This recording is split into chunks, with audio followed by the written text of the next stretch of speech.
Okay, thanks. That works. Yes, yes, sir. Thanks, Robert. Two questions. A few on WikiLeaks. What was the president's reaction when he heard about the leaking of these documents? Well, I remember talking to the president sometime last week after discussions with news organizations that these stories were coming. Look, I think our reaction to this type of material, a breach of federal law, is always the same, and that is whenever you have the potential for names and for operations and for programs to be out there in the public domain, that it, besides being against the law, has a potential to be very harmful to those that are in our military, those that are cooperating with our military, and those that are working to keep us safe. Well, I mean, was he personally angered by this? Did he demand answers or investigations? Well, there is an ongoing investigation that predated the end of last week into leaks of highly classified secret documents.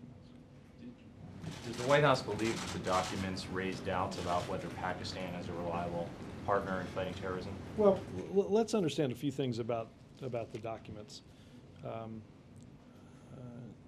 Based on what we've seen, I don't think that what is being reported hasn't in many ways been publicly discussed either by you all or by representatives of the U.S. government for quite some time. We have certainly known about safe havens in Pakistan. We have been concerned about civilian casualties for quite some time, and on both of those aspects, we've taken steps to make improvements. I think just the last time General Petraeus testified in front of the Senate, there was a fairly robust discussion about the historical relationships that have been had between the Taliban and the Pakistan's intelligence services. So no doubts about Pakistan's trustworthiness or No, reliability? look, I think the president was clear back in March of 2009 that there was no blank check for Pakistan, that Pakistan had to change the way it dealt with us. It had to make progress on safe havens. Look, it's in the interest of the Pakistanis, because we certainly saw last year those extremists that enjoyed a safe haven there turning their eye on innocent Pakistanis. That's why you've seen Pakistan make progress in moving against extremists in Swat and in South Waziristan. But at the same time, even as they make progress, we understand that the status quo is not acceptable and that we have to continue moving this relationship in the right direction. One more quick one on this. What do you think this says about the ability of the government to protect confidential information if a breach like this can occur? Well, look, I think there's no doubt that this is a concerning development in operational security.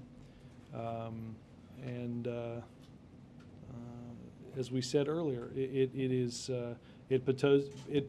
poses a very real and potential threat to those that are working hard every day to keep us safe. I wanted to ask you quickly about Congressman Rangel and the ethics charges that he faces. Is it the preference of the White House that he reach a deal and put this behind him, put it behind the party? You know, Ben, I don't have anything on that. I've been focused on the WikiLeaks. You worry that it would be a distraction if it carries on to September? I don't. Let me get some information.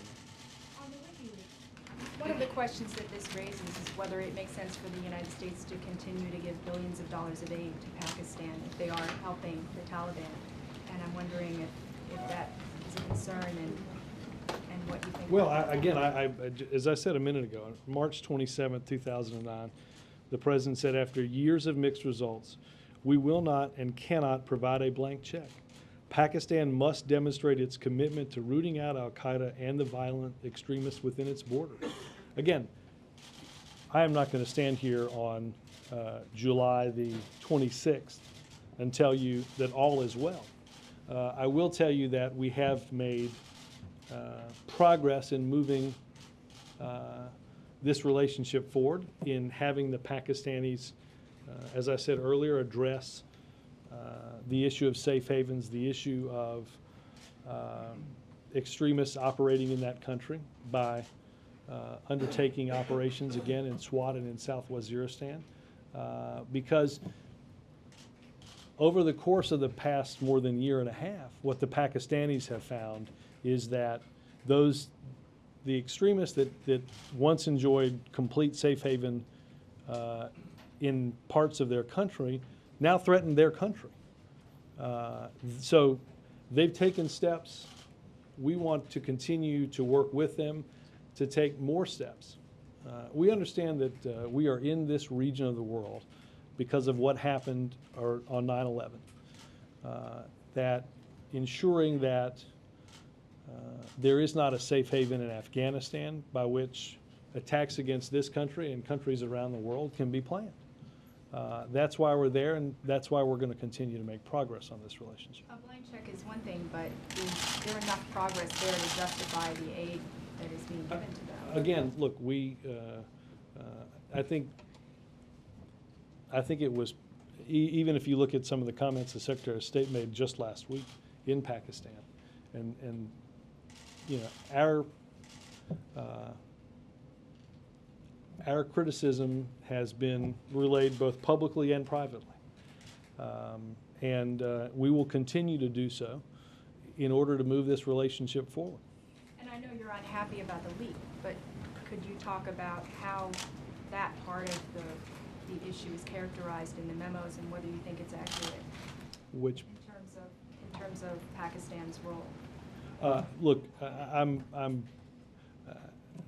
again, I would point you to, as I said a minute ago, I don't know that what is being said or what is being reported isn't something that hasn't been discussed fairly publicly, again, by named U.S. officials and in many news stories. I mean, the New York Times had a story on this topic in March of 2009, written by the same authors. Okay, shifting gears, I also want to ask you where things stand with the consumer regulator decision. How soon is the president going to make a decision? Yeah, I don't have an update on the timeline from last week, in which I said I did not think that things were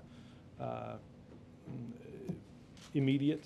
I know that the president will look at this job and the several other jobs that are created as part of this legislation and make an announcement. And what criteria is he going to be looking at? I know you don't want to talk publicly about the strengths and weaknesses of the candidates. Well, but look, I think we've got a number of, as we've talked about here and with many of you on the phone, I think we've got many good candidates. And again, yeah, I think if you look back at the reason that the president and the team wanted to create a bureau that dealt with consumer issues, because even as we look back at the debate and look back at the issues that were involved in this debate, most people's interaction with the financial system is not on a Wall Street trading level. It's in getting a loan. It's in getting the capital to create or expand a small business, to buy a home. And I think ensuring that there are protections for those on Main Street in order to interact on a daily basis with the financial system are tremendously important. Is Wall Street's opposition to Warren going to be weighed in the decision-making process? I said this last week, and I'll repeat it again. I think Elizabeth Warren is a terrific candidate. I don't think any criticism in any way by anybody would disqualify her, and I think she's very confirmable for this job. Yes, sir. Well, we're back on WikiLeaks. A couple times now you've said in the last couple of moments that a lot of this information is not really new, that named U.S. government officials have said some of this same information. Well, I'm not saying it's, I said there weren't any new revelations in the material. How does it harm national security if we've known this already? Well, because you've got, it's not the content as much as it is there are names, there are operations, there's logistics, there's sources.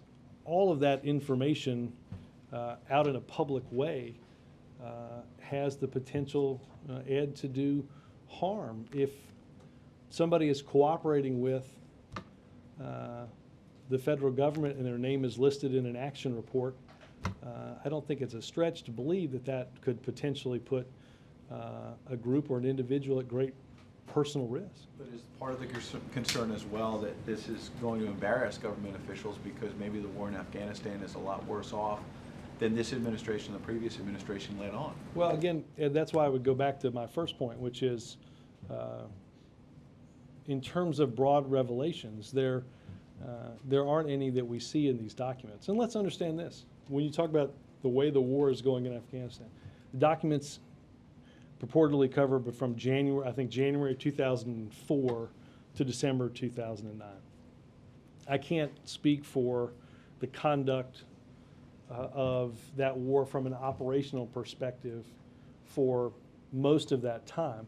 I do know that when the president came into office in 2009, he, in the first few months, ordered an increase in the number of our troops, having spent 2 years talking about how our efforts in Afghanistan were greatly under-resourced, increased resources in troops to provide security for an election, and then, as you well know, conducted a fairly comprehensive and painstaking review of our policy, which resulted in December 1st, 2009's speech about a new direction in Afghanistan. And I would say this, we came in talking about Afghanistan and Pakistan as a region, not as simply two separate and distinct countries, which put emphasis on our relationship and the actions of Pakistan. Right, but even if there is a new policy put in place in December of 2009, does that erase the mistakes that may have been made years in advance of that? Well, of course How can not. that turn around? But do not. these documents Ed, then suggest that this war is too far gone No. to turn around with one policy change? No, I don't in any way think the documents suggest that, and I haven't seen anybody to suggest that, except to say this, Ed, we agreed that the direction, this administration spent a large part of 2007 and 2008 campaigning to be this administration and saying that the way that the war had been prosecuted, the resources that hadn't been devoted to it, threatened our national security. Remember, we had a fairly grand debate about whether or not the Central Front in this war was Iraq or Afghanistan. We weighed in pretty heavily on Afghanistan because for years and years and years, more troops were needed. More troops actually had been requested by the commanding general, but no troops were forthcoming. That's why the president increased our number of troops heading into an important election period, and why we took steps through a, again, painstaking and comprehensive review to come up with a new strategy. But even after that painstaking review, these documents are suggesting that the Pakistani government has representatives of its spy agencies essentially meeting with representatives of the Taliban, But again, plotting to attack American let me just- soldiers and Afghan officials. let me How just can make that sure- suggest the war is going well? No, you're conflating about 7 issues into one question, but let's be clear, Ed. I don't think, let me finish. Pakistani officials are working with the No, no. Taliban. How can the war be going well? That's one question. No, again, Ed, I'm saying that the direction of our relationship with Pakistan, based on steps that we've asked them to take, has improved that relationship, right? Okay, because last week Secretary Clinton said that the U.S. and Pakistan are, quote, partners joined in common cause. Yes. Despite these documents, the U.S. and Pakistan Ed, are joined in common cause? Yes, in fighting, as I just mentioned a few moments ago, in fighting extremists that are within that border. Again, go back to last year, Ed. Remember last year? Sure. When those extremists decided they were going to march on the capital in Pakistan? That became a threat to Pakistan. For the first time ever, you saw Pakistan fighting back against violent extremists that had otherwise enjoyed safe havens. When the General Jones refers to in his statement the actions that they took in Swat and South Waziristan, that's exactly what we're talking about. The point I would make on the premise of your question, understand that the documents go through December of 2009. I don't know if you meant to conflate actions. Let's just say that Well, have the those documents. actions stopped? Do we know for sure that the- the Pakistani well, again, intelligence is no these longer working documents, with the Taliban? I think they're making progress, and again, I'd refer you to Making progress, what. but it has not ended even after December No, 2009. again, I would point you to the hearing that was conducted just a month ago, less than a month ago, with General Petraeus, where this was talked about. And nobody is here to declare mission accomplished. You've not heard that phrase uttered or emitted by us as a way of saying that everything is going well. Understand this, that we got involved in this region of the world after September 11th. And then for years and years and years and years, this area was neglected, it was under-resourced, it was underfunded. That's what led the president to say that what we needed to do was focus on what was going on in Afghanistan. That's why we're here. Yes, ma'am. Follow, Robert? Two questions, Robert. The first one is, given the apparent ease that Mr. Manning was able to obtain and transfer these documents, has the White House or anyone in the administration ordered any kind of immediate change to make sure that this is not? I would point you to the Department of Defense that should be able to discuss what changes they've made in operational security. Do you have any insight into what Mr. Manning may have been motivated by? Not personally, no.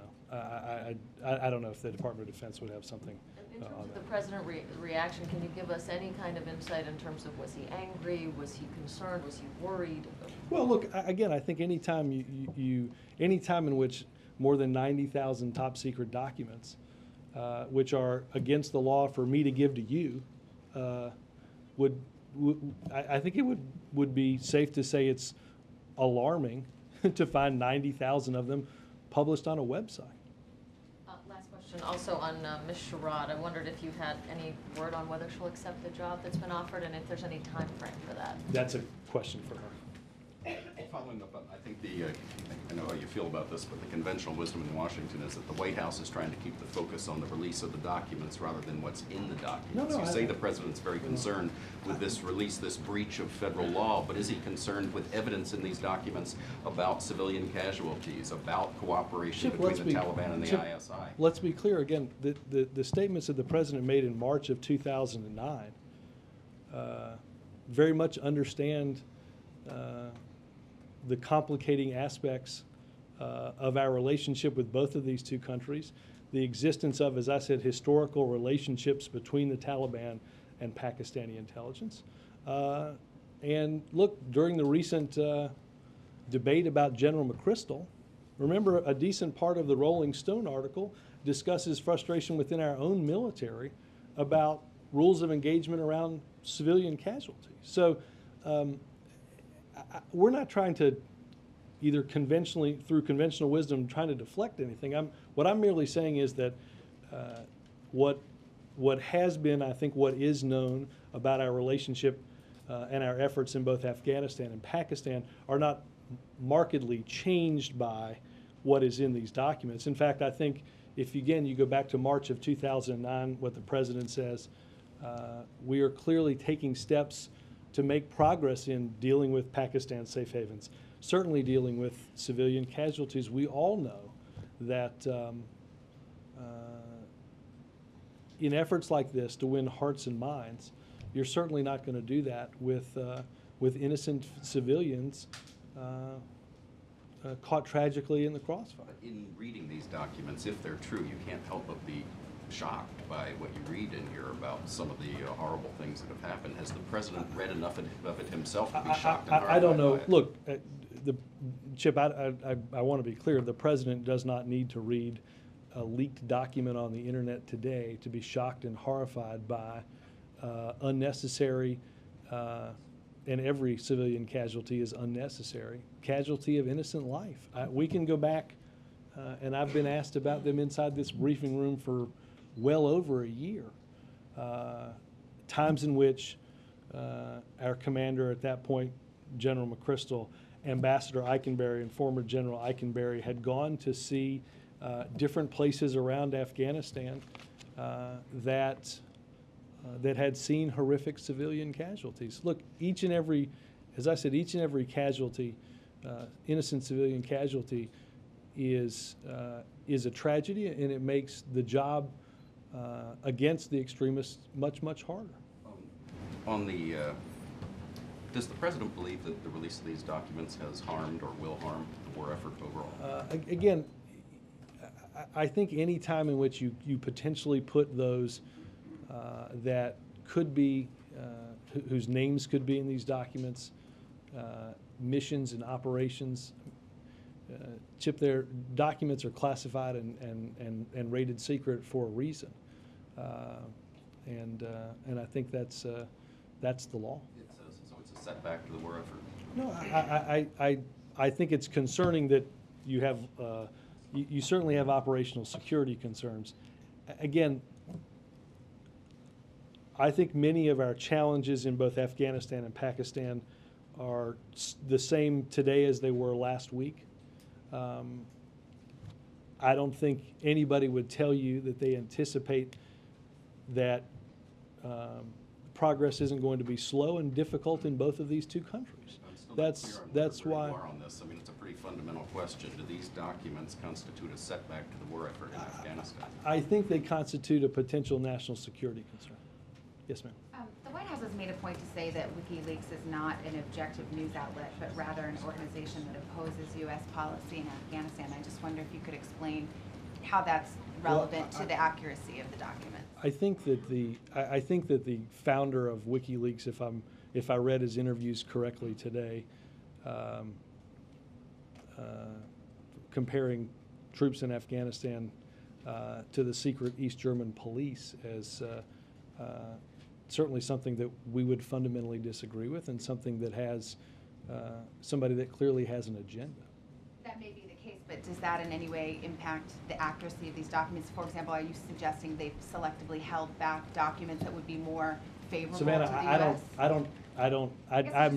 I'm not afforded, nobody in this government was afforded the opportunity to see what they do or don't have. I don't know that that's question is relevant for me as much as it is for him. I just wondered if by making this point, you're trying to, I guess, attack the credibility of the documents that are out there. I mean, other news organizations. Again, I certainly have not reviewed 90,000 documents. This got brought to us late last week. Again, the coverage I read off of the news documents doesn't, I think, materially change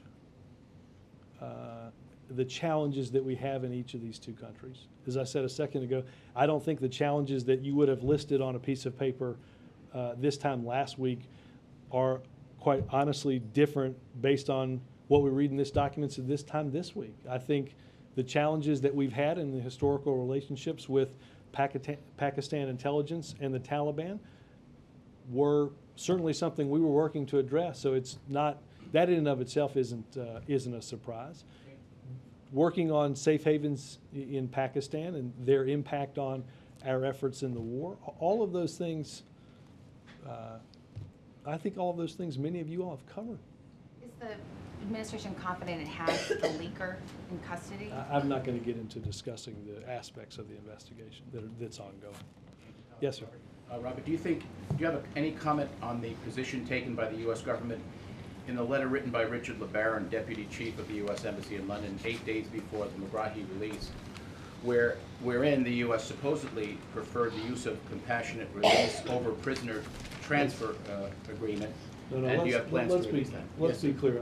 One, I think the letter has been released by the State Department. Two, there was not a preference. The preference that was enunciated in this letter, the preference that was enunciated in the President's call to Prime Minister Brown, the preference enunciated by John Brennan and others who contacted the Scots directly was that al-Megrahi should not be released. We think that was the right decision not to, we think the decision not to release him, we agree with that today. That's what we publicly stated prior to the release. The letter says, and I think this is borne out if you look at the pictures of what happened, in the event that the Scots make the decision that we do not think they should make, whatever you do, do not let him travel to Libya. Do not let him have a hero's welcome coming home. We also, I think in the letter clearly states, and I'm not sure this was covered in the Sunday Times, which was we asked for an independent medical examination of McGrahy to ensure that the medical representation about having only 3 months to live was indeed supported independently. The preference enunciated by every level of this government was for him to continue to serve the sentence that he was serving until he died. Jonathan? Could you tell me what effort the White House has made before the publication of the WikiLeaks documents and after to try to contain any political fallout, any outreach to Capitol Hill, any efforts by General Jones or anyone else from the Well, Security Council to Jonathan, kind of get the pulse? We certainly, when we learned of the story, notified relevant committees on Capitol Hill that these documents were about to go online. I don't know that I wouldn't put that under the rubric of containing political damage. I would put that under the rubric of understanding that 90,000 documents dating back to January of 2004, which traditionally don't become public, were about to be, and Capitol Hill was notified. And what efforts, I know that you met with the Times, Yeah. what efforts did you make to try to get in touch with Assange or any of the WikiLeaks people? They are not in touch with us. The only effort that I made in discussing, the only effort that I made with the Times, who I will say came to us, I think handled this story in a responsible way. I passed a message through the writers at the New York Times to the head of WikiLeaks to redact information that could harm personnel or threaten operations or security. And I think that's in their story, in the Times story today. And one last question.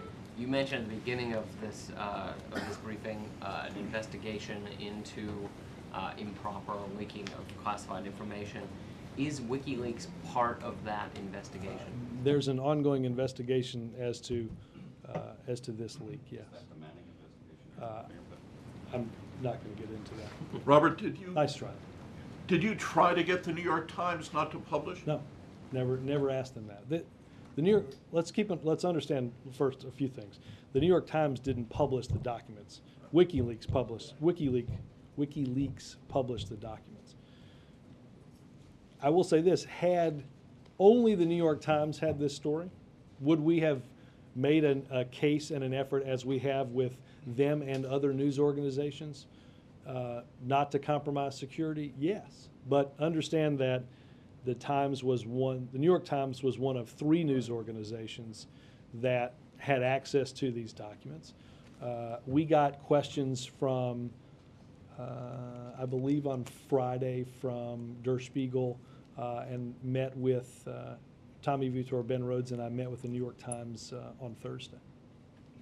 Yes, sir. Robert, can you talk a little bit about any White House concern about support for the war being possibly eroded by the leaks here? Have you done any sort of assessment? What you're thinking? No, again, Roger, I go back to the point that I made to Savannah and others. I think if you took out a piece of paper, certainly if, the President's monthly AFPAC reviews will happen on Thursday down in the Situation Room. I'm unaware of a list of concerns that would be different today than they were a week ago based on what we've seen. I don't see broad new revelations that we weren't either concerned about and working through this time a week ago. I'll switch the topic.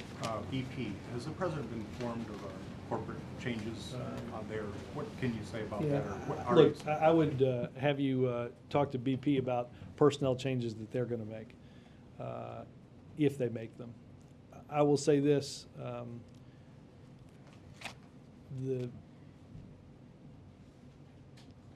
the CEO of BP, the current CEO, Tony Hayward, if he makes the decision or the board makes the decision for him to leave, that's one thing. What is clear is BP cannot, should not, and will not leave the Gulf without meeting its responsibility to plug the well, to clean up the damage that's been caused, and to compensate those that have been damaged. I think that is the most important lesson out of here. There are obligations and responsibilities as the responsible party that BP has, and regardless of who leads the company, those obligations and responsibilities must be met. Do you have some doubt that they won't carry those out? It's not ours to doubt, it is ours to ensure that it happens. Major. Speaking of the spill, Robert, it was disclosed over the weekend that the White House is sending some folks down to Florida, one to Mississippi, and I think one to Alabama. Those numbers are wrong. I can get you better numbers. We sent What's the purpose? to improve intergovernmental relations and to improve. I dare say I've gotten more than a few emails from your news organizations about the inability to get information from the Joint Information Center. We've got people there down at the Joint Information Center. We've got people in each state. And look, I think if you look at the progress of our response to the disaster, you go back a few weeks, and I forget the exact timeline, but oil gets into a bay that is shared by both Alabama and Florida, right? The western or the easternmost county in Alabama, Baldwin County, is notified. The westernmost county in Florida, Volusia, is not. Okay? A breakdown in communications from the incident command to the local level. Out of that, we put on-scene coordinators in each of the 4 affected states and have broadened our ability to ensure that what is happening at a Coast Guard level, what is happening at a direct response level, gets down to local elected officials. But the numbers are wrong. I can get updated numbers on where people went. Back to WikiLeaks. Is it your belief that the documents themselves, to the degree you've either been briefed about them or they've been described to you by people who know a little bit more than you do, are authentic?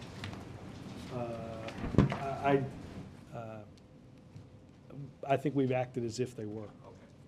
There have been some who have talked about it who say these things should be viewed by the public as it, to the degree it does, go through them with some degree of skepticism because they are by nature fragmentary.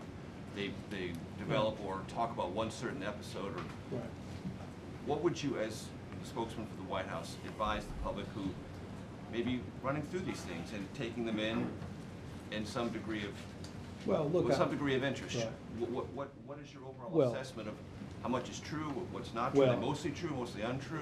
Again, How should they weigh it? I think these are, I think, I'm, Major, not going to play that broader role except to say that I think obviously this is on-the-ground reporting.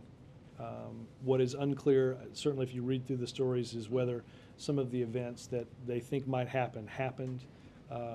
But again, I think I would sum this up the way I summed it up a little bit ago, and that is that what the concerns that are in these documents, and they're important concerns. They're concerns that we've certainly dealt with since the time we've been here, and in certainly as it related to Afghanistan and Pakistan, what precipitated the administration from doing a comprehensive review about our policy in both areas.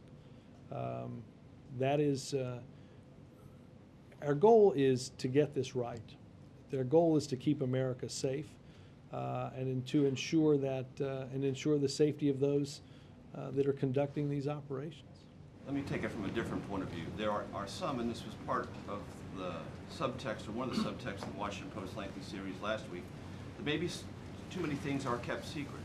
Some might look at these documents and say, do these all need to be top secret? Is all this information really that vital, really that sensitive to American national security that these should all be top secret? Do you have any evaluation of that? Well, again, I think that is those are made on a document-by-document basis. I'm not an expert in the classification process.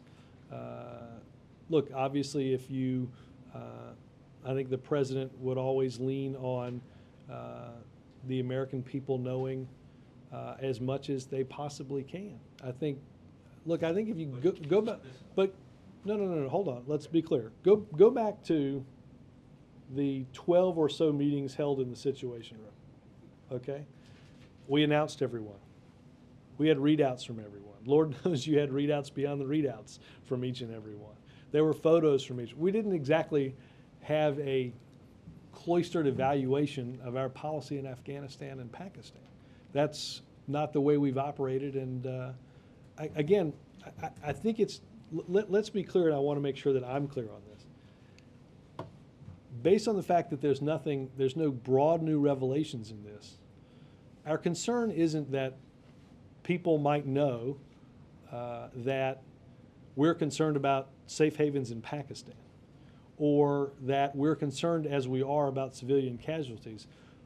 Lord, all you need is a laptop and a mouse to figure that out, or 50 cents or $1.50, depending on which newspaper you buy. I don't think that is in a sense top secret. But what generally governs the classification of these documents are names, operations, personnel, people that are cooperating, all of which, if it's compromised, has a compromising effect on our security. And can you explain the precipitating factor for the Al-Megrahi letter? What was?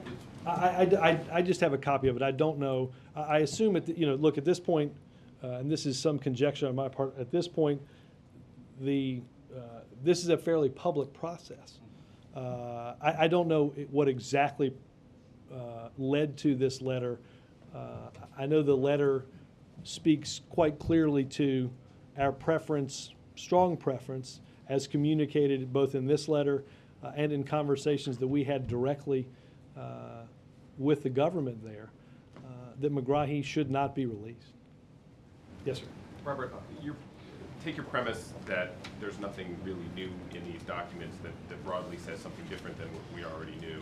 There are many examples in Washington where the same thing could be said, and then a precipitating event like this causes political shockwaves that change the dynamic. I think you're talking about the media culture, aren't you? Well, perhaps, but Yeah. as we know, there's some interaction there. So I guess the question is, and it sort of goes back to Jonathan's, which I don't think you answered, which is, are you all doing anything in the No, I wake of answered the- Jonathan's question. The first part, but right. the second part, What- which was, have you done anything since the documents were released this morning to try to assess whether or not,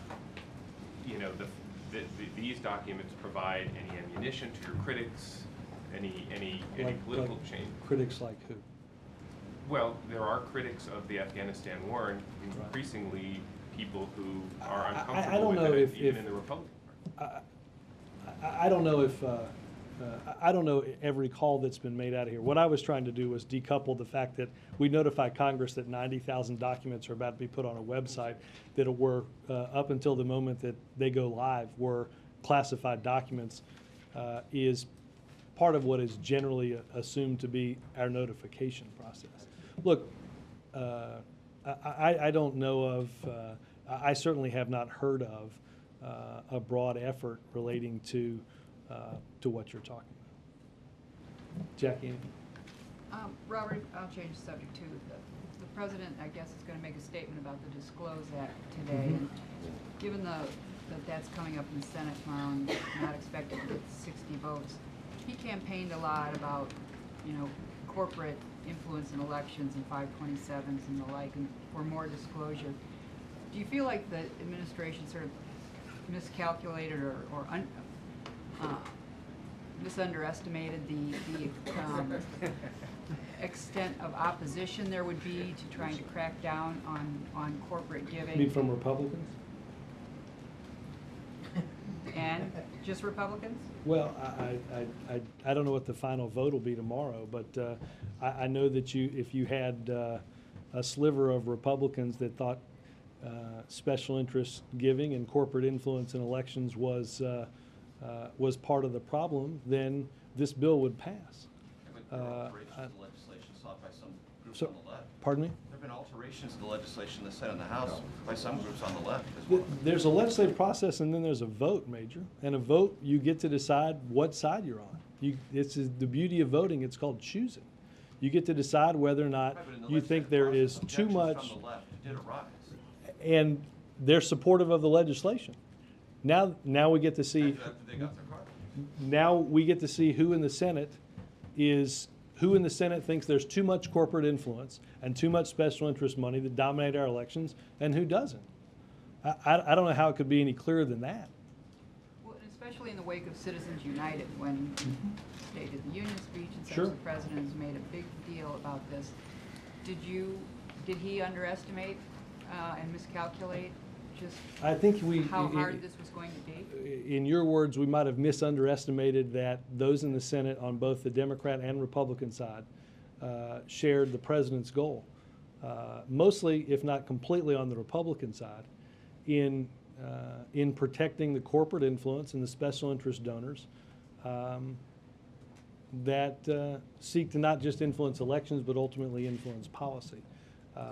Again, I think, as I've said here in the last few weeks, governing is about choices, right? You're either going to extend unemployment insurance for those that have lost their job, or you're not for that, okay? You're either for small business, increased money for small business lending, or you're not for that.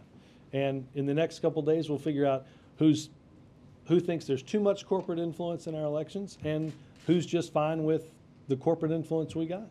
Mark. WikiLeaks one more time, to follow on Michael's question about the inflection points in public opinion and Right. history. What do you make of the comparisons between these leaks and the Pentagon Papers? Well, look, the Pentagon Papers are different in the sense that you're talking about policy documents. These are sort of on the ground reporting of different events.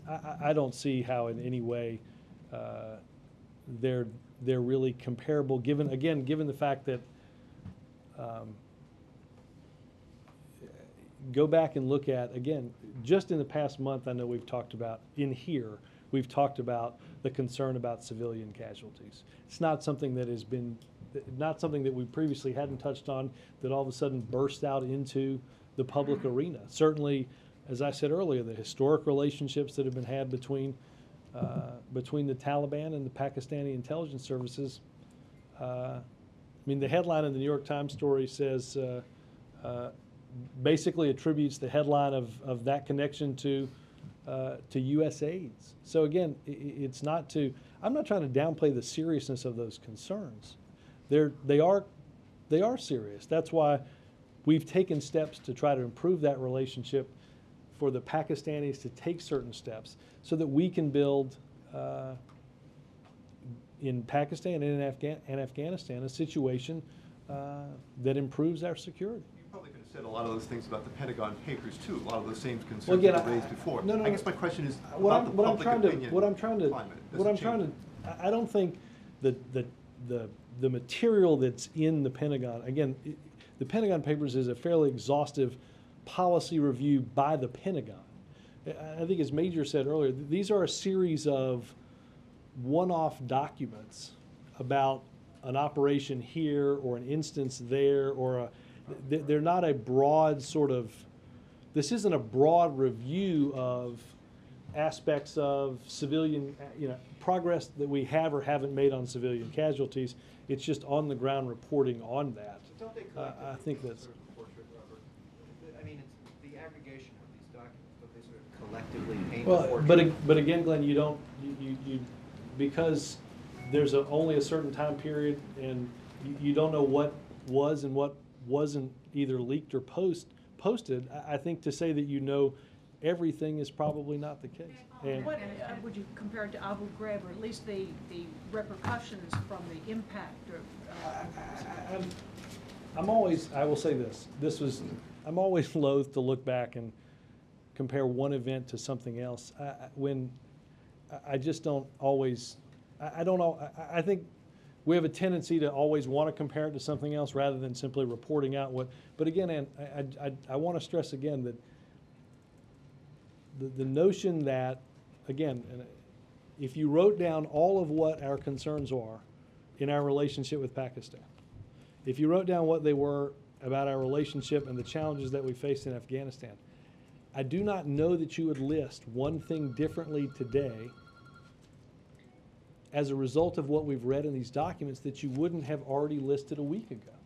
I just don't, and I think that's why, that's partly your answer to that, Mark, that you don't have some revelation that there's a systematic change of the course of events, that we have stepped up operations in a certain part in the war in Southeast Asia, that we've escalated. I mean, that's just not, that's not what these documents are. The head of WikiLeaks tells us that he won't identify the source of the material. He actually says we still don't know who the source is, but if it was Private First Class Manning, who is already in custody, the head of WikiLeaks says he's a hero. What does the president say to WikiLeaks and those who believe that they are doing the right thing in outing a policy they disagree with? Well, I think there are ways in which one can disagree with a policy without breaking the law and putting in potential danger those who are there to keep us safe. Again, Ann, if I were to have handed one of you these documents, I would be breaking the law. I think there are certainly better ways to discuss and register one's opposition rather than putting people in potential harm's way. What's Manny's status, do you know? I'm not going to get into that. Yep. Robert, you talked about choices. Is the president hoping to sway some choices on the Disclose Act this afternoon, or just shine a spotlight for the public look, on the choices that people have made? We certainly hope that those in the Senate listen to what the president says and take that into account before they vote. Yes, ma'am. Robert, on Congressman Rangel, the president is obviously the head of the Democratic Party, and you yourself, when asked about Rangel in February, I'm happy to find some stuff on this, but I don't have anything. You don't want to say more? Peter? Robert, on the Shirley Sherrod case, she invited the president to come to South Georgia, lead him on a tour of some civil rights landmarks. Also, others... I will say this, having listened to the call, she invited him broadly to South Georgia. I don't remember them getting that detailed into what a visit or a tour might be. And also, is there a moment where is this a moment where the president might lead a national conversation on race? Do you expect us to hear more from the president on this particular case? Again, Peter, I said this certainly a lot last week. I don't think the president, I don't think you have to look at the events of last week and need the president to lead that conversation. I assume and I hope that whether it was in the offices of this administration, whether it was in the offices of newspapers, television, radio, or whether it was in the homes of millions of Americans, that we learned a little bit about ourselves and about how we react to things. I don't think the president has to be, as I said last week, I don't think the president has to be the teacher in every teachable moment. Yes, sir. Thank you, Robert.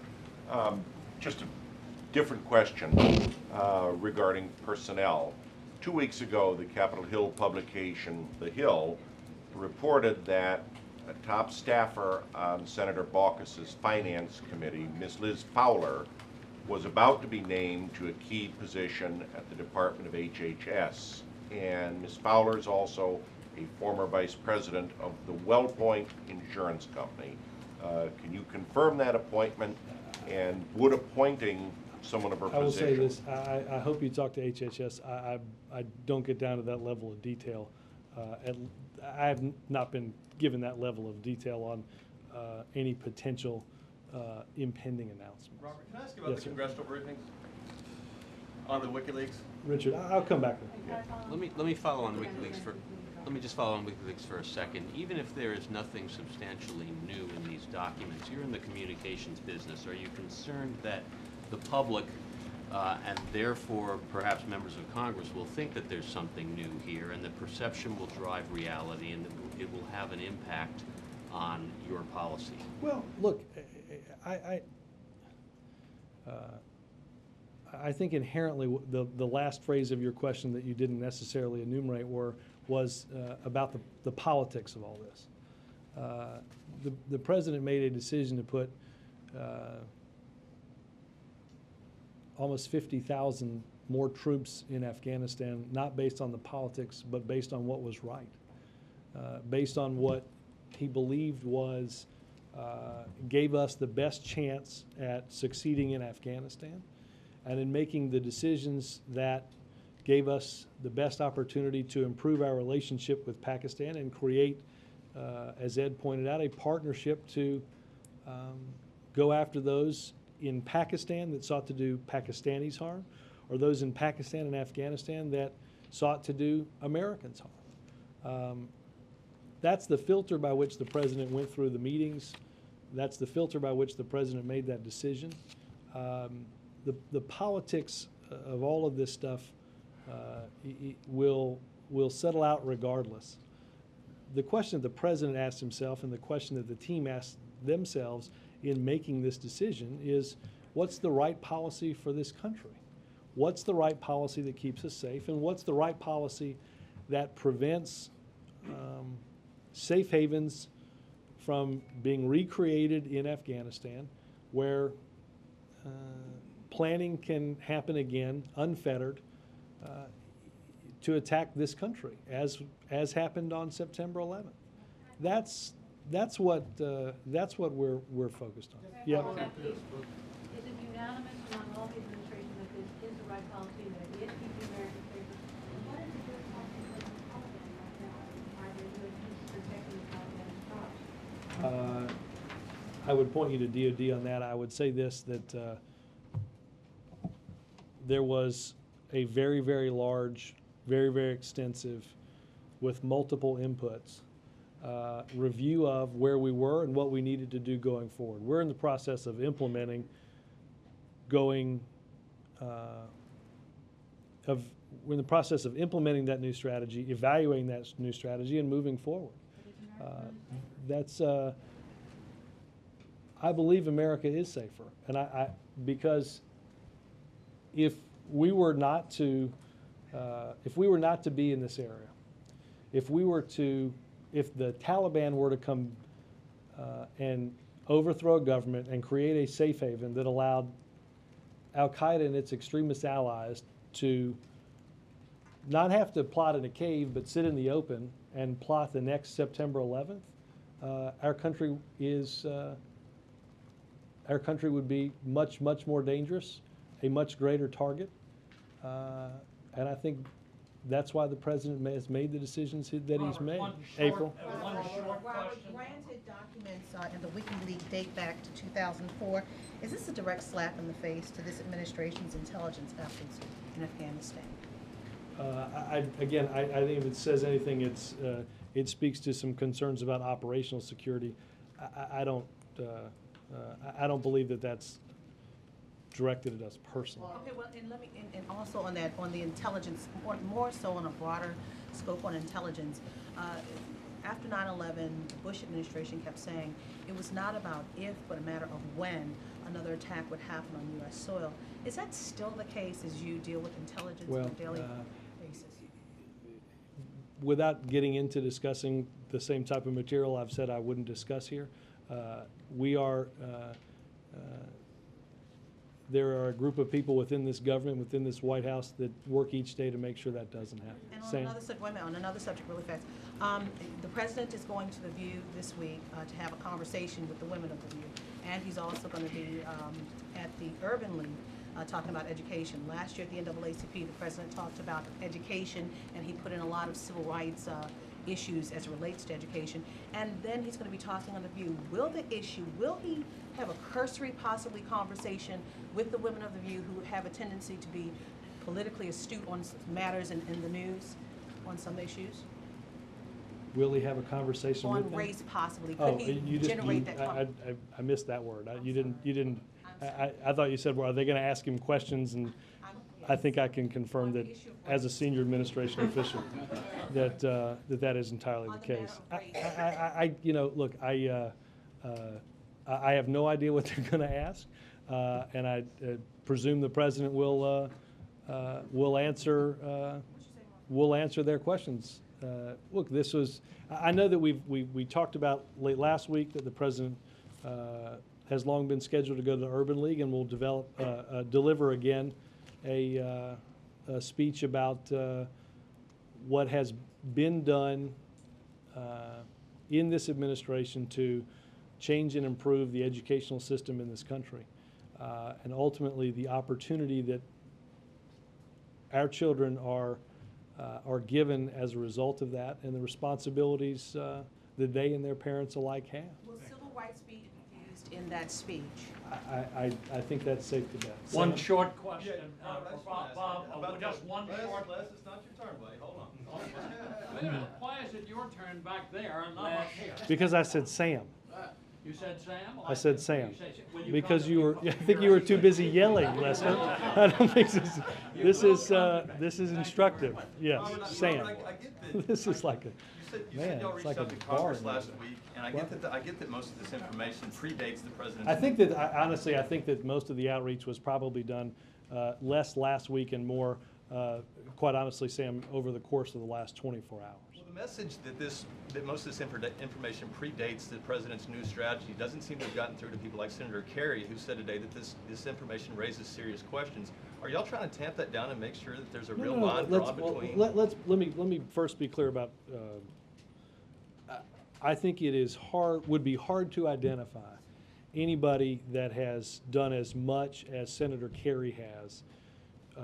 He was obviously intimately involved in, met several times with President Karzai around the election and the aftermath on that. He has been, he's traveled to both countries, and I think has been an important leader in ensuring that our policy is the right one. Well, then he should know more than anybody that these aren't new concerns, but he's still saying it raises serious questions. Well, again, again, I'm not minimizing that this information is out there. What I'm simply saying, Sam, is I think if you ask this of Senator Kerry, I think if you ask this of most on Capitol Hill, and this doesn't have to do with whether this stuff predates it. I will say that, again, our concern about the direction of the war, the funding and the resources that were being given to it, and look, that is your strategy. If you're not going to fund your strategy, or if your strategy is going to be predicated on 25,000 troops rather than 100,000 troops, that limits your ability to impact that strategy. But look, I think Senator Kerry has been a leading voice on this, and I think our responsibility and his responsibility as the leader of the Senate Foreign Relations Committee is to do all that we can to get this right. Sam, we have weekly, the president hears weekly from commanders on the ground in both Iraq and Afghanistan, and we have monthly meetings, as I said, that will happen just this Thursday in the Situation Room, to evaluate where we are and to make adjustments. Nobody wrote anything in stone and is then just hoping that it all happens. We will continually evaluate where we are, what needs to happen, how do we build Afghan capacity, how do we train up the Afghan National Police and the Afghan National Army as part of a comprehensive national security force that gives us the ability, once areas are cleared, to be able to transfer, again, both from a governance and a military perspective. I think all of that is important, and all of that will be continually evaluated. Last Just one short question. Yes, sir. What assurance has the president received from his Secretary of State that in 2012 she will not run for president? I will. I am unaware of any assurance that that this president needs about his Secretary of State. Thank you. You think she's not?